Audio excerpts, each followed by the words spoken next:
Hi everyone, this is Jeanette from Jewelry by Jeanette, and welcome to my YouTube channel. Today I'm going to be showing you how to make a simple beaded necklace and also how to add a clasp. If you would like to skip ahead to the part of the video where I am actually attaching the clasp, I will put the time signature in the notes below the video. I hope you will watch the whole video though, because that does help my channel, and it also helps my channel if you subscribe, like, and comment. Thanks so much. Let's get started. To make this project, I'm using my October kit called Fall into Autumn, which is available in my Etsy shop, and I'll have information for that in the description below the video. As you can see, I've already strung all of my beads on here, but I am going to take off the right side here because I'm also going to show you how to make a dangle to hang from the bottom of the necklace. Now, I haven't used all the beads in my project.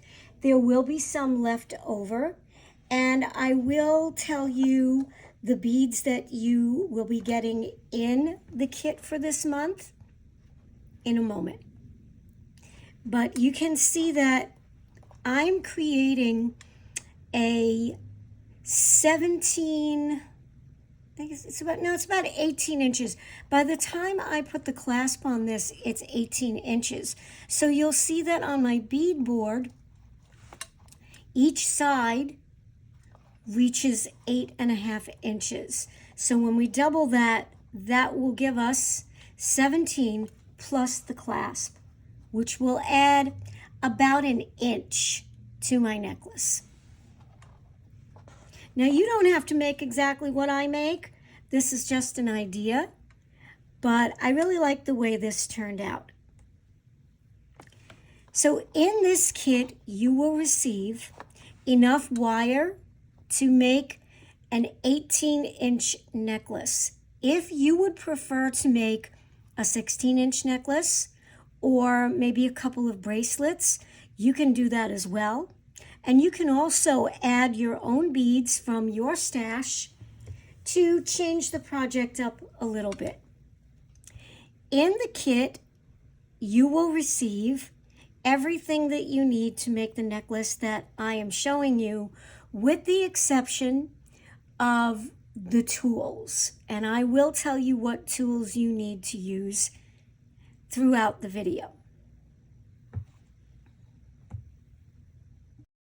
As you can see, I have taken the right half of the beads, the right side of the necklace, off the wire so that I can show you exactly what you will be receiving in your kit and how I string the beads on. So I've pre-cut a piece of beading wire for you, and so that you won't have to cut this to length, you won't have to measure it, unless you want to make something that is a different length. And I really love this bead board, by the way. I will link to this in the description. It is so easy to design a necklace, especially with this board.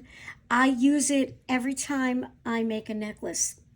So you'll see that in the kit, you will be getting a mix of seed beads. These are size 8s. I'm sorry, no, these are size 6s. These are a little bit bigger.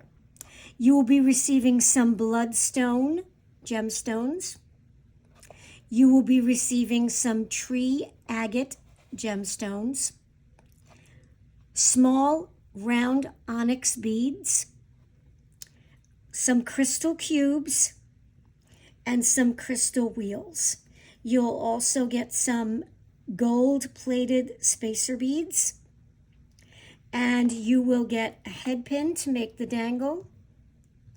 I will include as well some carnelian beads, you can see here.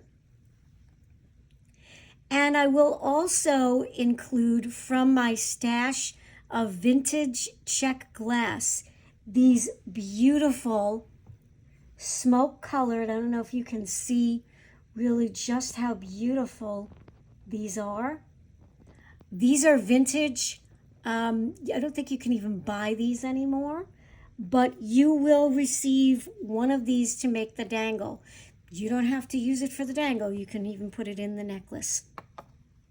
This actually doesn't even belong on here. I thought I was going to use a head pin, but I decided not to, rather a ball end head pin.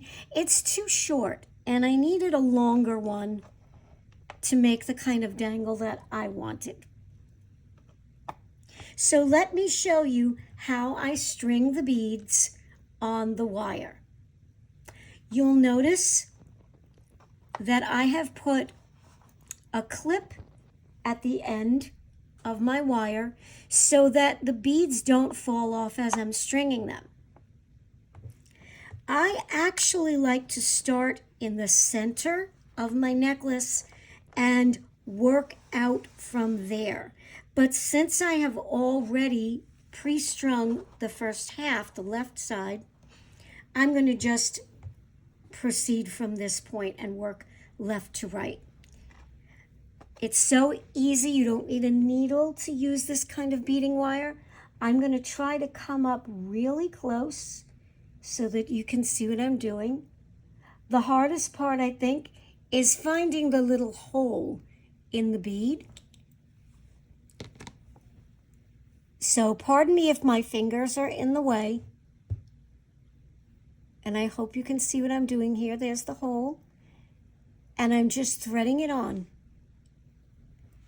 And then I'm letting it fall to the bottom. And actually, I shouldn't have put that on there. That comes afterwards. First, I have to show you how to make the drop. So let me go and get the tools that I'll need, and I'll be back in a moment. All right, now that I have all my tools, I can show you what you will need. And by the way, you will be receiving all of the findings that you will need as well. So you're going to need a cutter, a cutting tool to trim your wire and also maybe trim any of the head pin that you might need to cut off. You will need some flat nose or chain nose pliers. You'll probably need 2 pairs because in order to open and close the jump rings, you'll probably want to use 2 pairs of those.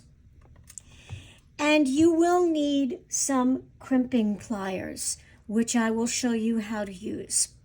I will link to where you can get all of these tools in the description.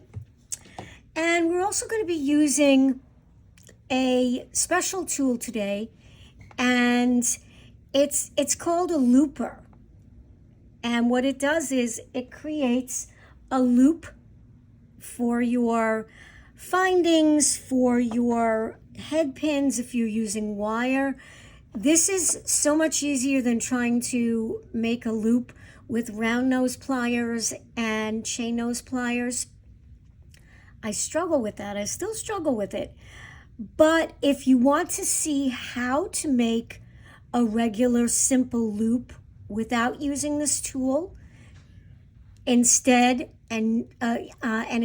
using the round nose pliers and the chain nose, I'll put a link to that video where you can watch me do that. So to make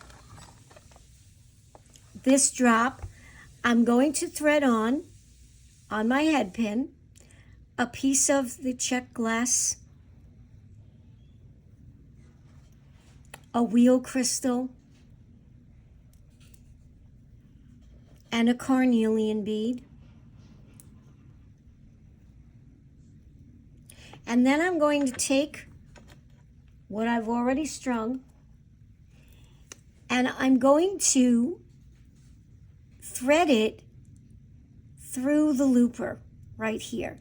Now you're going to notice when I turn this that there is a hole. I think you can see it now. There is a hole at the top of this tool. And ideally, you would want your wire to actually go through that hole to keep it in place. But this head pin is a little too short for that. So I'm going to have to make sure that I hold it firmly so that it doesn't slip out. Now, you can see that I am gently pushing these beads up as far as they will go into the tool. And I am see what happens sometimes? Good thing I'm working over the bead mat. Cautionary warning for you, work over your mat because you'll drop things. And again. All right. I like to leave in my little boo-boos because I want you to see that we all make them. So here we go. All right. I'm holding on and I'm squeezing gently, very gently. And you're going to see when I let go of this tool, it has made the loop for me. Now it hasn't completed the loop, which is actually good because I still need to put this loop onto my necklace. So I'm going to hook this right on. And then I'm going to close the loop. And I'm going to take my pliers here. I'm going to hold on to this. And I'm just closing my loop up. Just making sure that everything is closed and that it is not going to fall off my wire. You really want to make sure that's closed tightly. If this were longer, I would actually do a wrapped loop here. But I didn't have a long enough head pin. So let's see. I'm going to hold this up close for you so you can see that I've closed that really well. Now, I'm a little bit of a perfectionist. I'm working on it. But I actually want that loop to be facing with what I call the pretty side on the outside. It doesn't really matter, but that's how I like to do it. Let me show you what it's going to look like now. I don't know if you can see it. It's probably easier to see if I hold it flat. So now I'm just going to thread on or string on the rest of my beads to mirror what I have on the left side. So the next bead that I have to put on here is the gold bead. They're all lined up here because remember, I'll move that over a little, because remember I took this off and I kept it. Because of the bead board, I was able to keep everything in place. So I'll just thread on a few, I'll string on a few, and you'll see what I'm doing here. So I'm putting the gold bead, and the next bead that I need to put on is the wheel, crystal wheel. These are my new favorites. You'll find that I'm using these in everything. So there's the crystal, they're just gorgeous. A spacer bead, a little seed bead here. One of my seed beads. I've got the drop C's today. Then a carnelian.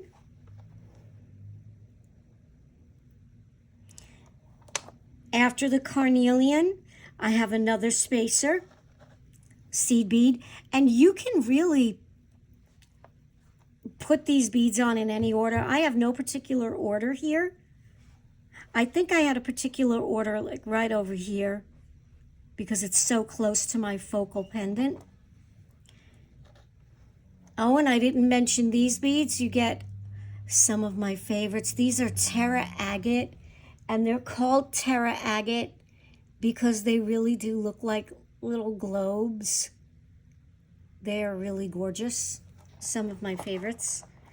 And another size 6 seed bead, a bloodstone bead, another gorgeous gemstone. It's the bloodstone.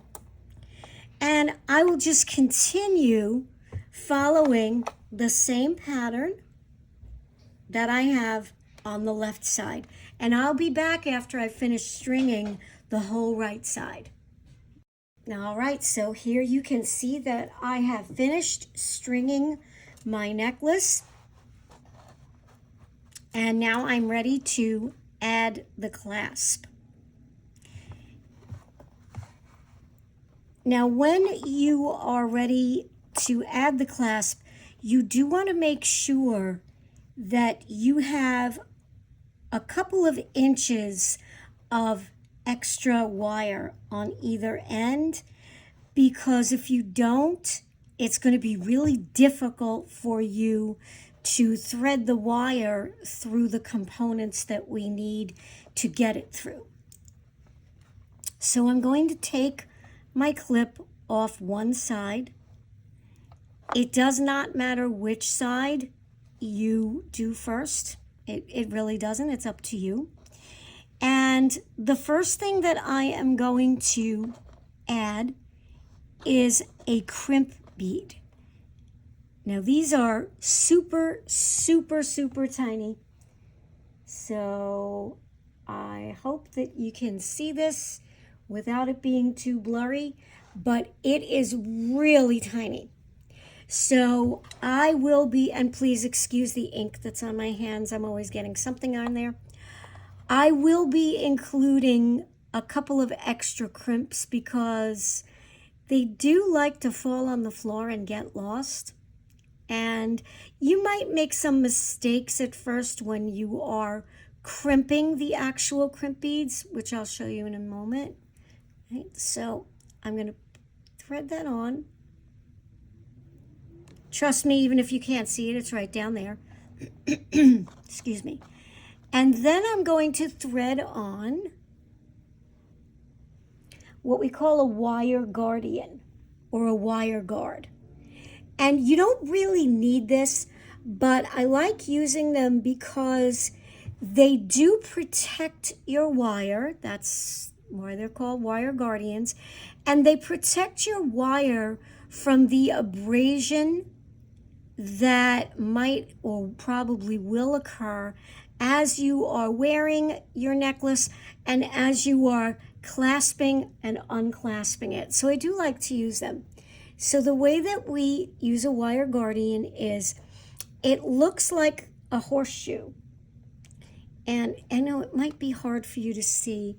Let me see if I have a piece of paper, yeah, that I can put it on. That might be easier for you to see, right? So that's what your wire guardian looks like. And it looks like a horseshoe. And we're going to hold the horseshoe so that the open ends are facing down or pointing down. And we're going to thread the wire up through the hole. There's a hole there. We're going to come around the top. There's a little notch that it will fit into very nicely. And we're going to put the wire guardian through the other end.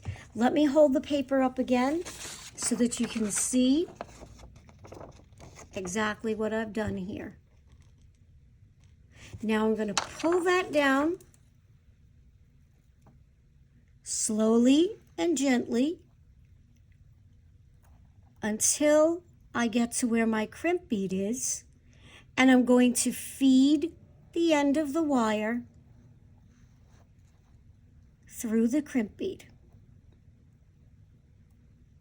These are actually crimp tubes because they're shaped like tubes. They do make crimp beads that are round. I use both of them, but the tubes, I think, have a nicer finish to them when you're finished. Okay.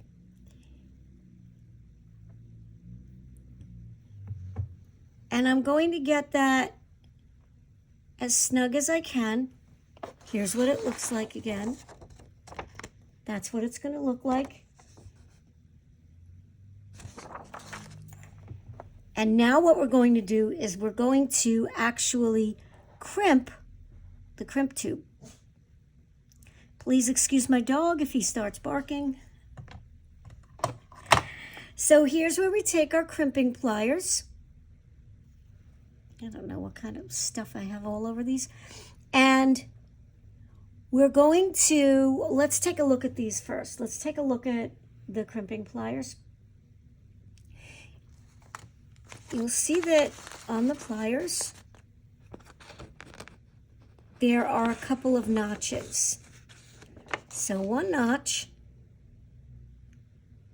and close them a little bit so you can see what I mean. Okay. There we go. I'm not sure what's going on with this. There we are. All right. So you'll see that one notch is an oval shape, and the other notch down here is almost like a piece of elbow macaroni or a bean, and it's got a little tooth in there. And the tooth is what actually creates a little divot in your crimp tube that will allow you to fold it over in the next step. So let me get that nice and snug. And we want to make sure that our wires are not crossing. We want them to be sitting next to each other. We're going to take our pliers. The flat side is facing away from you. And we're putting the crimp tube in the back notch, the one shaped like a bean or a macaroni, an elbow macaroni, and that tooth is on top. And I'm going to give it a good squeeze. I want to make sure that I really squeeze that well. And I'm going to show you what it should look like.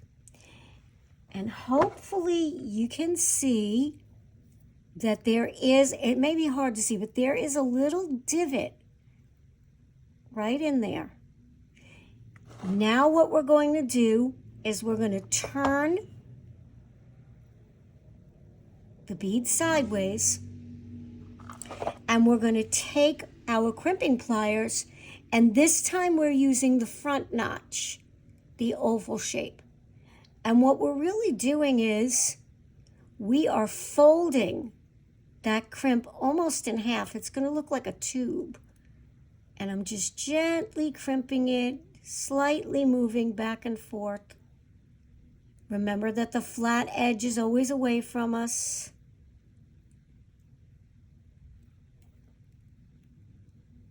I don't have this down tight enough. You really want to make sure that you squash that. And what I like to do, just to make sure that I'm really squashing it tightly, is use my chain nose and give that a good squeeze. And now when I pull on it, that's good. It's not coming out. Now what I want to do is trim off the excess wire. I'm going to take my cutting tool and I'm going to clip off that excess right against the bead. Make sure you clip the correct side. I have been known to clip the wrong side. And now when I slide my beads up, you'll see that they're locked in place and they're not going anywhere. Now I'm going to repeat what I just did on the other side. And I'll show you just because it's something that you should see more than once. See, that little guy wanted to go away. There's my little crimp tube. I'm putting on the wire. letting it fall down to the beads. I'm taking my second wire guardian, shaped like a horseshoe. I want it to be upside down so that the open parts, the parts with the holes, are at the bottom.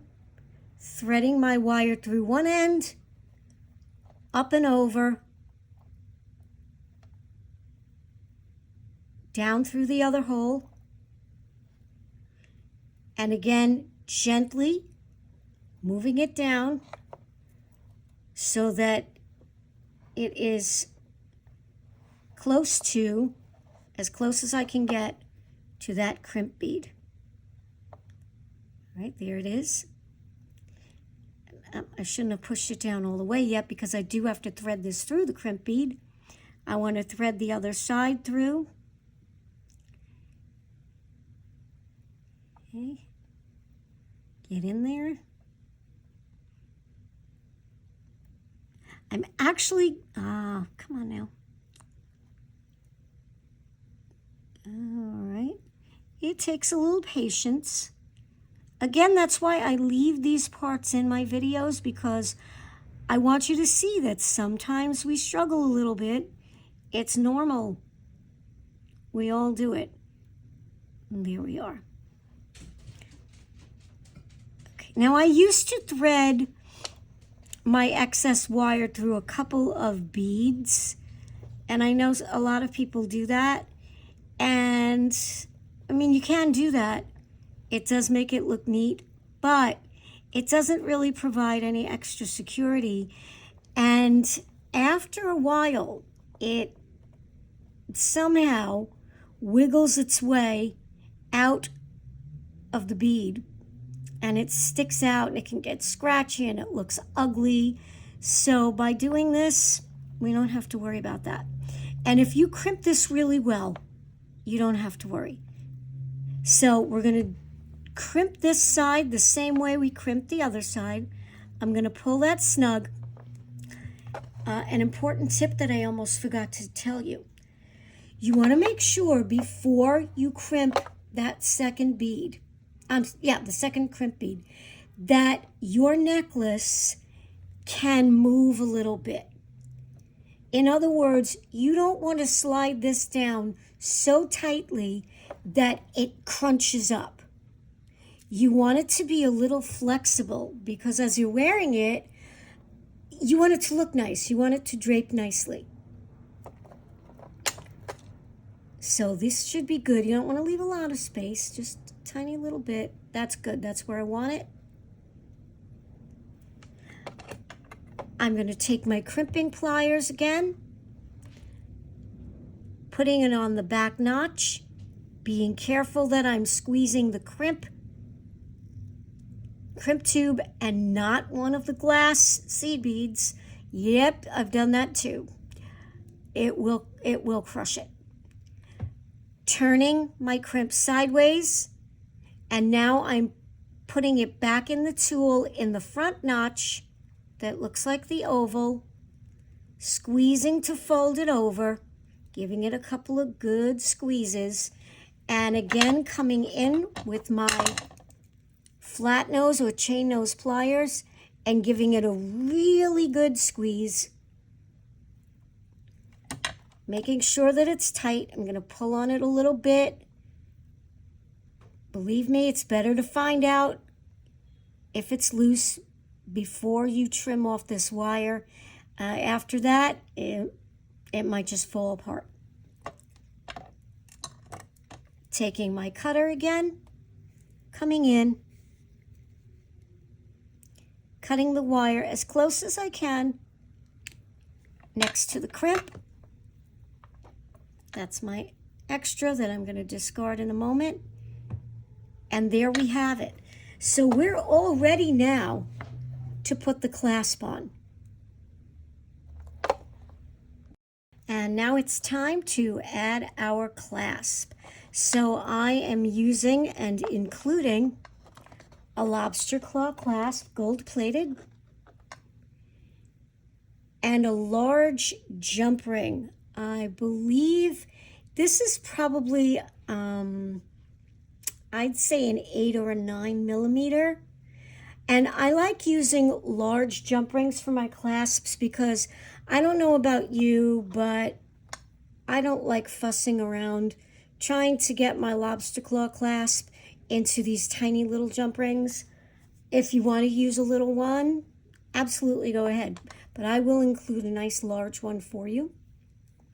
So first what we want to do is open up our first jump ring. And it's a small one. This one's about 4 millimeters. And the way I do this is I hold the jump ring in one pair of pliers. And I take the other pair and I hold it sideways. And I give it a twist. You do not want to pull the jump ring apart. It will distort it. You will probably never get it back into its nice round shape. And you could also put a lot of stress on it and it might actually break over time. Now that it's open, I will attach the wire guardian and I will attach one side of my clasp. It doesn't really matter if you want it to fall a certain way, you can adjust it. Remember that if you don't like the way it's facing after you're finished, you can always open up this jump ring again.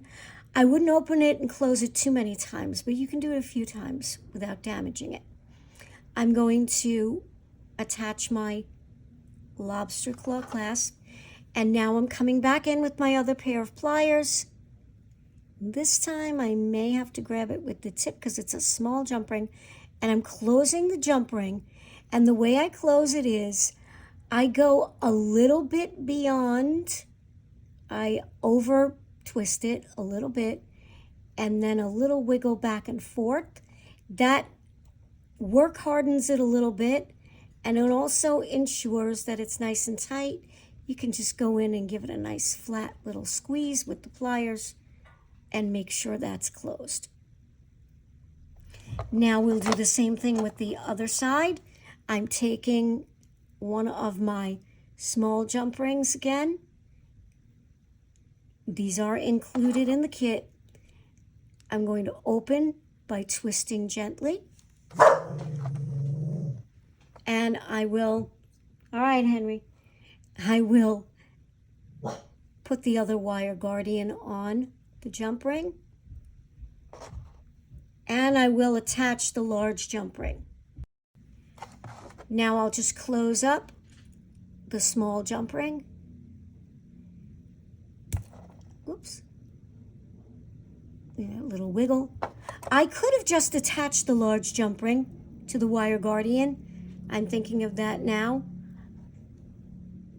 But either way is okay. And now you'll see, it's very easy. We open the lobster claw and we hook it closed and we have got our beautiful gemstone necklace. And just to show you the finished size, let me open it again so that you can see when I put it on the bead board and I put the dangle at 0 and I lay this out. So you'll see that this is just about at 9.5 and this is just about at 9.5. So actually my necklace is not 18 inches, but it's 19 inches, which is actually okay with me. If you want it to be precise, then you can keep measuring as you go along and measure your clasp out and be more precise and more exact. But 18 inches, 19 inches, I think that's close enough. I don't stress out about things like that. And there you have a simple beaded necklace. I think it's perfect for the fall. I think the gemstone combinations, I worked really hard on coordinating all the gemstones and crystals, and I hope you like it. So thank you for joining me today, and please remember to comment, like, and subscribe. Visit my Etsy shop. It's Jeanette's Crafty Place. I will leave all the information for my Etsy shop, my Instagram, and also links to all of the tools that I used, and also the beading board, which is indispensable to me. Thanks again, everyone, and remember, create something special every day, even if it's just a little something. Take care.